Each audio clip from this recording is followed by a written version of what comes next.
கர்த்தருடைய பரிசு நாமத்திற்கு ஸ்தோத்திரம் உண்டாவதாக.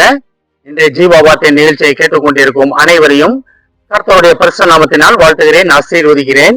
இன்றைய சின்ன தியானத்திற்கு தேவன் கொடுத்த வேத பகுதி, அது லூக்கா எழுதின சுவிசேஷம், அதில் 6ஆம் அதிகாரம், அதில் 31ஆம் வசனம். லூக்கா 6:31.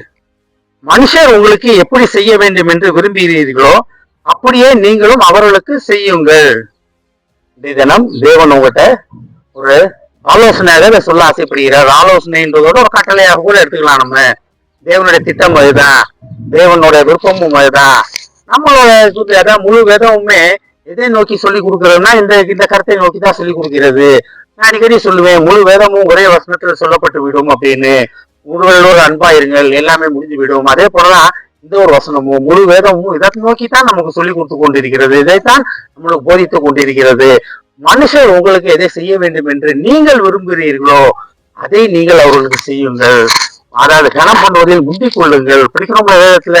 அப்ப நம்ம நிறைய நேரங்கள்ல நம்மளோட எண்ணங்கள் எப்படி இருக்குன்னா, நான் போராட்டம்னா எனக்கு மரியாதை கிடைக்கணும், எல்லாரும் என்கிட்ட நல்லா இருக்கணும், எல்லாரும் என்னை உபசரிக்கணும். ஆனா என் வீட்டுக்கு வந்தா நான் யாரையும் உபசரிக்க மாட்டேன், யாரையும் நான் மரியாதை கொடுக்க மாட்டேன், நான் ரொம்ப இதாத்தான் நடப்பேன். ஏன்னா நான் பெரிய வேலையில இருந்துவேன், நான் பெரிய பணக்காரன், நான் பெரிய போஸ்ட்ல இருந்தவன். அப்படியே நிறைய இடத்துல இருக்கோமா, நான் பெரிய குடும்பத்துல பிறந்து வந்தவன், என்னோட குடும்பம் யாரும் தெரியுமா, எங்க அப்பா யாரு தெரியுமா, எங்க தாத்தா யாரு தெரியுமா, என்னோட சொத்து பத்தெல்லாம் என்னன்னு தெரியுமா அப்படின்ட்டு நம்ம அப்படி நினைத்து கொண்டு இருக்கிறோம். அப்படிதான் நம்ம அநேக நேரங்கள் அடுத்தவங்களை அணுகுறோம். நம்மளை வச்சுதான் அடுத்தவங்களை அணுகுறோம். அதான் உண்மை. இல்லாத ஒத்துக்கு தான் ஆகணும், வழியே கிடையாது இதுல.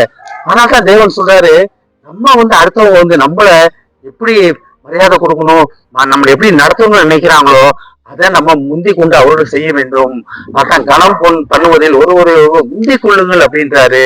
அப்ப நம்ம மன விருப்பத்தை நம்ம என்ன செய்யணும்னு நினைக்கிறோமோ அதை அவங்களுக்கு செய்ய வேண்டும். ஒருவேளை வீட்டுல வேலை பார்க்குற சர்வன்ட்ஸ்க்கு நீங்க என்ன செய்றீங்க, என்ன கொடுக்குறீங்க, நீங்க சாப்பிட அதே சாப்பாடை கொடுக்குறீங்களா, இல்ல 2 நாள் பழசை வச்சு கொடுக்குறீங்களா, இது பழசு இதுக்கு மேல சாப்பிட முடியாது நம்ம, நீ சூடு பண்ணி சாப்பிட்டுக்கன்னு கொடுக்குறீங்களா, அதே துணிமணிகள் கிழிஞ்சு போனதை கொடுக்குறீங்களா, இல்ல நீங்க போட்டிருக்க அதே நல்ல துணியை கொடுக்குறீங்களா, இல்ல புது துணிகள் வாங்கி கொடுக்குறீங்களா, நீங்க சாப்பாடு அது கொடுக்குறீங்களா.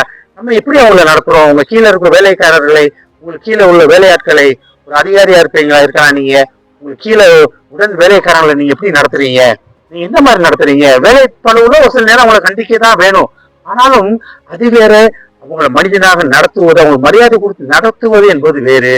அப்ப நம்ம எப்படி இருக்கிறோம், நம்ம அக்கம் பக்கத்தோட எப்படி இருக்கோம், நான் ரொம்ப பெர்ஃபெக்டானவன், அவங்களாம் பெரிய குடிகாரங்க, மோசமானவங்க அப்படின்னு நினைக்கிறோமா, இல்ல நம்ம எல்லாரையும் ஒரே மாதிரி நடத்துறோமா? மனிதர் உங்களை எப்படி நடத்த வேண்டும் என்று நம்ம விரும்புகிறோமோ அதே போல நீங்களும் அவர்களுக்கு செய்யுங்கள், அவர்களை நடத்துங்கள். முழு வேதத்தோட கருத்தே தாங்க, முழு வேதமும் நம்ம கதைத்தான் சொல்லி கொடுக்கிறது, முழு வேதம் நம்ம கதைத்தான் சொல்லி கொடுக்கிறது. அப்ப நம்ம அவர்களை மரியாதையாக நடத்துவோம்னு ஒரு முடிவு எடுப்போம். யாரா இருந்தாலும் பரவாயில்ல, உங்களுக்கு கடைநிலை ஊழியரா இருந்தாலும் பரவாயில்ல, அவங்களை வாடா போடான்னு பேசாதீங்க, வாங்க போங்கன்னு பேசுங்க. ஒருவேளை வயிற்றுல மூத்தவங்களா இருந்தா வாங்க அண்ணேன்னு கூப்பிடலாம், சாரன்னு கூப்பிடலாம். அவங்க கடைநிலை ஊழியரா இருக்கலாம், அதுக்காக அவங்கள மரியாதை குறைவா நடத்தாதீங்க. நீங்க எப்படி நடத்துறீங்க? நீங்க உங்களோட மேல இருக்க அதிகாரி உங்களை கூப்பிட்டு வாடாப்படான்னு திட்டினா உங்களுக்கு எவ்வளவு வருத்தமா இருக்கும். நீ இப்படி திட்டா அவ்வளவு வேலை பாக்குறேன் அப்படின்னு அதே போலதான் அவங்களுக்கு இருக்கும், அதே போலதான் உலக மக்களுக்கு இருக்கும். அதனால அந்த வசனத்தை நான் திருப்படிக்கிறேன், இதை புரிந்து கொண்டு இதுதான் வேதத்தோட முழு காரியமே சொல்லப்படுகிறதுதான்.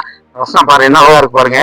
மனுஷர் உங்களுக்கு எப்படி செய்ய வேண்டும் என்று விரும்புகிறீர்களோ அப்படியே நீங்களும் அவர்களுக்கு செய்யுங்கள். இந்த இதெல்லாம் ஒரு முடிவு கொடுப்போம். நான் என்ன எப்படி எல்லாம் நடக்கும்னு நினைக்கிறேனோ அதே போல நான் அவங்க நடத்துவேன்னு ஒரு முடிவு எடுப்போம்.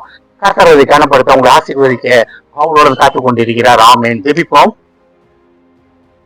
மனுஷர் உங்களை எப்படி நடத்த வேண்டும் என்று நீங்கள் விரும்புகிறீர்களோ அப்படியே அவர்கள் செய்யுங்கள் என்று சொல்வதற்கான நன்றி ஆண்டவரே. உமது விருப்பமும் அதான் ஆண்டவரே. முழு வேதமும் எங்களுக்கு அதைத்தான் சொல்லிக் கொடுக்கிறது ஆண்டவர், அதைத்தான் கற்பிக்கிறது ஆண்டவரே. நாங்கள் எப்படி மற்றவரை நடத்த வேண்டும், அக்கம் பக்கத்தில் உள்ளவர்களை, எங்கள் கீழே வேலை பார்ப்பவர்களை, எங்களுடன் ஊழியக்காரர்களை, எங்களுடன் சொந்தக்காரர்களை, எங்களுடன் பிறந்தவர்களை நாங்கள் எப்படி நடத்த வேண்டும் என்று நீ சொல்லி கொடுத்ததற்கான நன்றி ஆண்டவரே. அதே நிலையிலே நிலைத்து நடக்க எங்களுக்கு உதவும் அப்பா. கேட்டுக்கொண்டு ஒவ்வொருவரையும் ஆசீர்வதிக்கிறோம் அப்பா, ஒவ்வொரு குடும்பத்தையும் ஆசீர்வதிக்கிறோம் ஆண்டவரே. குடும்பத்தில் ஒவ்வொருவரும் இந்த சத்தியத்தை புரிந்து கொண்டு அதிலே நிலைத்து நிற்க உதவி செய்யும் ஆண்டவரே. நான் இப்படித்தான் இருப்பேன் என்று அவர்கள் சொல்லாதபடி அடுத்தவர்களின் விருப்பத்தை, அடுத்தவர்களின் மன வழியை உணர்ந்து அதை கேட்டபடி நடந்து கொள்ள உதவி செய்யும் அப்பா. குடும்பத்தில் உள்ள ஒவ்வொருவரையும் ஆசீர்வதிக்கணும் அப்பா. இயேசுவின் மூலமா கேட்கிறேன் நல்ல பிதாவே, ஆமென். கர்த்தர் உங்களை ஆசீர்வதிப்பாராக.